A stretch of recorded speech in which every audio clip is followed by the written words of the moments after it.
Good morning.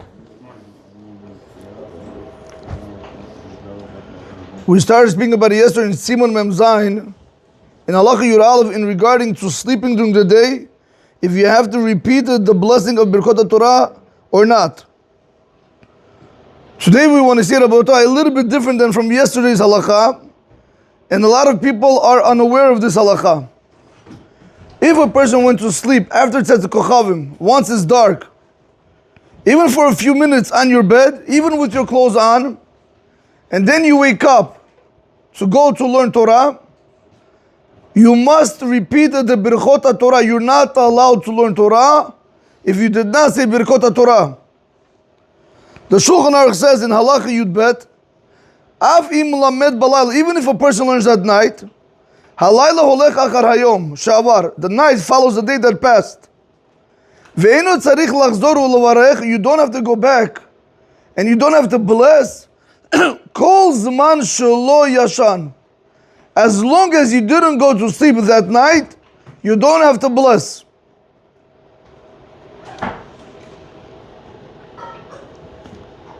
Says the Mishnah Berurah Rabotai, Shekol zman shehu ne'or mutal alav lelmod kol zman sheyesh lo panai.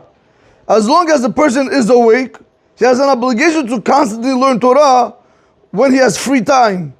Ve'en ha'hefsek v'ha'asech ha'da'at chashiv hefsek li'inyan birkat Torah.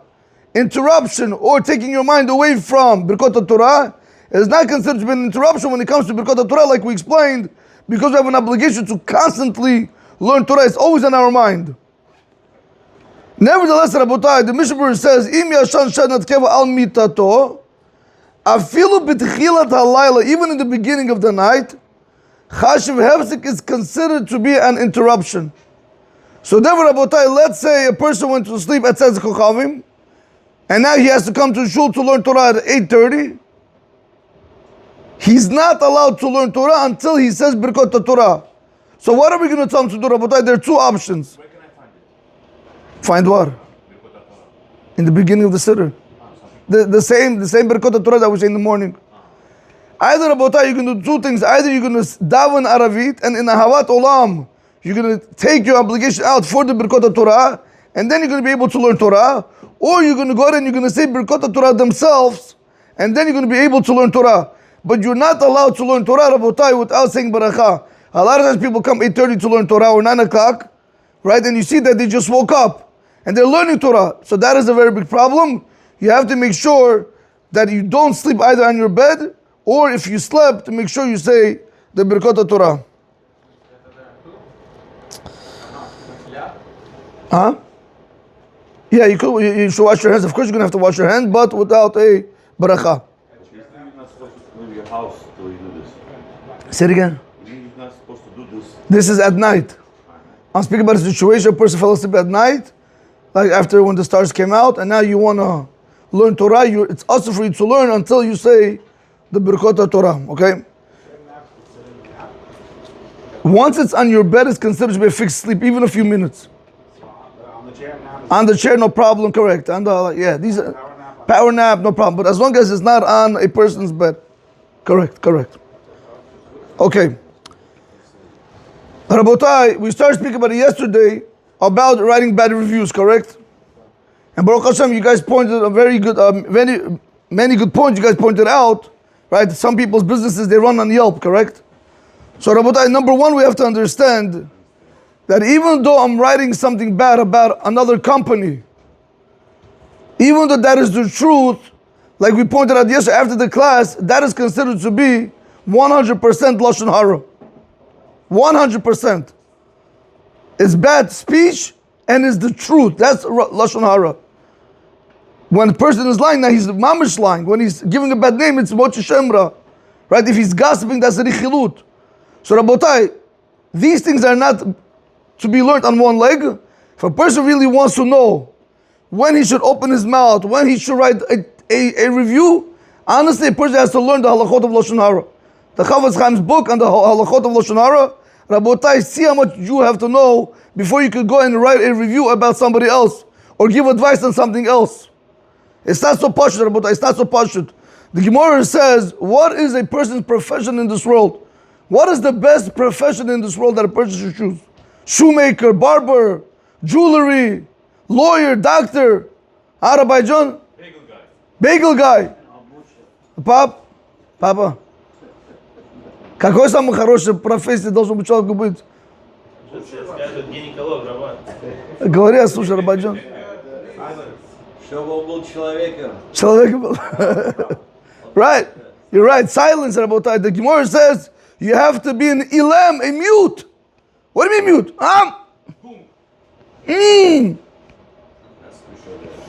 One gold coin for... Yeah, yes. Rabotai, let me ask you guys a question. In the beginning of Masechet Berachot, he speaks about over there, Moshe Rabbeinu and David HaMelech.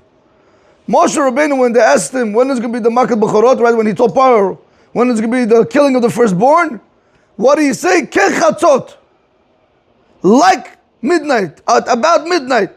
The Gemara asked a question I don't understand. David had a harp that would wake up at midnight. What David HaMelech knew and Moshe Rabbeinu didn't know. Rabotai, the Gemara goes out of his way to say like this. Moshe Rabbeinu was teaching us a very big lesson in life. You have to teach, and this is Artur very hard to do. Artur Takshiv. It's very hard to do. You have to teach your tongue to say, I don't know. What's going to happen? Can you tell me? Nothing. Nothing. But the problem, people have so much gava. They have to know everything. Who says you have to know everything? Mahmaduno, mazi mahmaduno. Bidaksik, mazi mahmaduno. Big mouth. Yeah, I don't know. Thinks he knows it all. I don't know. Nothing's gonna happen. Rabotai, if you really want to know a person who's humble, a person who's not, when you speak to him and he really doesn't know, he says, I don't know. Rabotai, that's something big. But over here, even if you know, it's better to say, I don't know and be quiet. But you lying. Wait, I'm gonna get them. One second. I realized yesterday, Gabi, we were speaking about, I'm not speaking about scammers. I'm gonna get to there. Rabotai, if you look throughout the Gemara, when the Chacham asks questions, they say, I don't know, we don't have the answer. There's nothing wrong with not knowing. Finish. Now, Gabi, I want to move on to what you guys were speaking about. Yes, again, whenever Rabbi Wolkin, the father, Rabbi Moshe Wolkin Shlita, always told me, whenever the halacha teaches us something, we speak about normal people, right?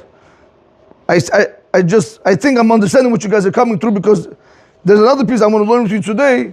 What happens if you're dealing with scammer? Yesterday I started getting phone calls, Artur, Takshiv.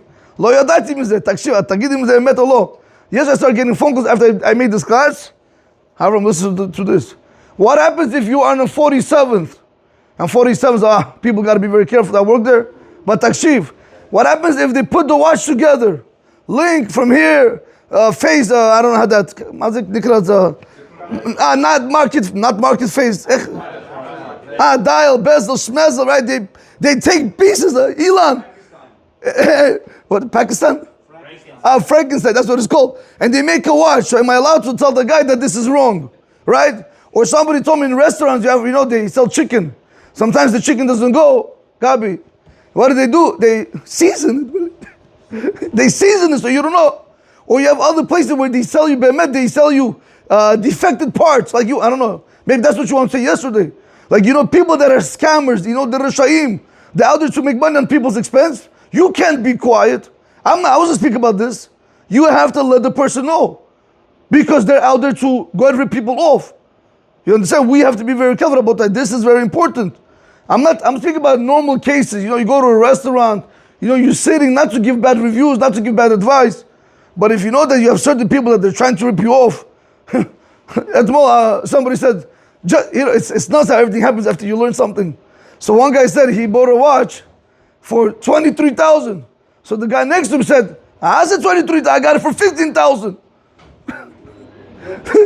No, but and it's Rabotai. And yes, again, right? It's somebody said yesterday, somebody fired somebody, and immediately a religious guy got fired. Immediately he wrote a bad review on the company. This you're not allowed to do, Rabotai. It is asur. He got fired for no reason.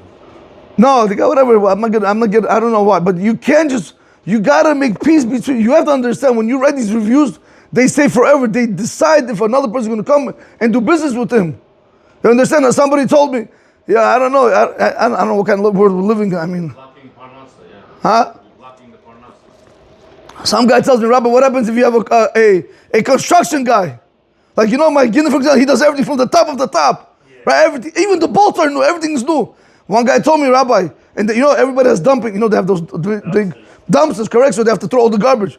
One guy told me, he's like, Rabbi, I'm not spending no money on dumpsters. I'm going to save money. So I said, where do you put all the garbage? I put it behind the sheetrock. That's the installation.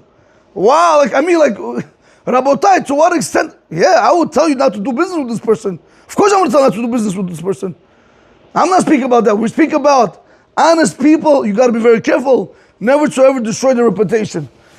But he says, but if you know, he said right over here, but he says, if you know a person who cheated somebody else, or he exaggerated the price, and you are able to tell him, listen, this is wrong. Why should you be overpaying? Or they have to car deals that they put a different motor, different engine. They try to, the car is total loss. They paint it and they sell it to you. No, Rabotai. Let me ask you a question. A person goes to 47th, correct? He buys watch Elon from this place. For example, let's say Ami Jewelry, correct? You know Ami Jewelry or you know Ami Jewelry? You heard about him. By who? Rockefeller. Yeah. Listen to this. He takes a watch from Ami Jewelry, correct? Is he allowed to go and he's allowed to show it somebody else to see if it's real or not? Or that's not allowed to be done? No, man. I want to go to a different store. Can I get a second? Of course he's allowed to get a second, third opinion.